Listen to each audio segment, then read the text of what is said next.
প্রিয় মৎস্য খামারি ভাই বন্ধুরা, আসসালামু আলাইকুম। আশা করি আল্লাহর রহমতে আপনারা সকলেই ভালো আছেন। সম্মানিত ভিউয়ার্স, আজকে আমি আপনাদেরকে দেখাবো যে অরিজিনাল দেশি শিং মাছের রেণু কীভাবে তৈরি করতে হয়। তো ভিউয়ার্স, আপনারা আমার এই ভিডিওটি কেটে কেটে না দেখে সম্পূর্ণ ভিডিওটি দেখুন। আর ভিডিওটি দেখার পরে অবশ্যই আপনারা জানতে পারবেন যে কিভাবে আমরা অরিজিনাল দেশি শিং মাছের রেণু তৈরি করি। তো ভিউয়ার্স, আপনারা এই অরিজিনাল দেশি শিং মাছের রেণু পুকুরে চাষ করে লাভবান হতে পারেন। তো ভিউয়ার্স, আমাদের এখান থেকে অনেকেই অরিজিনাল দেশি শিং মাছের রেণু নিয়ে লাভবান হয়েছে।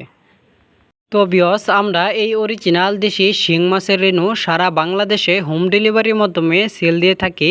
তো ভিউয়ার্স, আপনারা চাইলে আমাদের রূপা মৎস্য নার্সারি থেকে এসেও নিয়ে যেতে পারবেন অরিজিনাল দেশি শিং মাছের রেণু ও পোনা।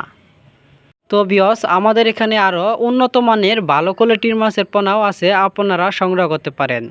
তো ভিউয়ার্স, আপনারা দেখতে পাচ্ছেন যে আমরা কিভাবে অরিজিনাল দেশি শিং মাছের রেণু তৈরি করি। তো ভিউয়ার্স, আপনারা হয়তো অনেকে জানেন না যে পুকুর কিভাবে প্রস্তুতি করে মাছ ছাড়তে হয়। তো ভিউয়ার্স, অবশ্যই আপনারা পুকুরে মাছ ছাড়ার আগে পুকুরটি ভালোভাবে প্রস্তুতি করে তারপরে অরিজিনাল দেশি শিং মাছের রেণু ছাড়বেন। তো ভিউয়ার্স, আপনাদের যদি আমার এই ভিডিওটি ভালো লাগে তাহলে আর দেরি না করে এখনই আমাদের স্ক্রিনে দেওয়া নাম্বারে যোগাযোগ করে নিয়ে যেতে পারবেন অরিজিনাল দেশি শিং মাছের রেণু ও পোনা। তো ভিউয়ার্স, আপনারা যে ছোটো ছোটো মাছগুলো দেখতে পাচ্ছেন এটা হলো অরিজিনাল দেশি শিং মাছের রেণু। তো ভিউয়ার্স, আমাদের এখান থেকে 100% গ্যারান্টি দিয়ে মাছ বিক্রি করা হয়।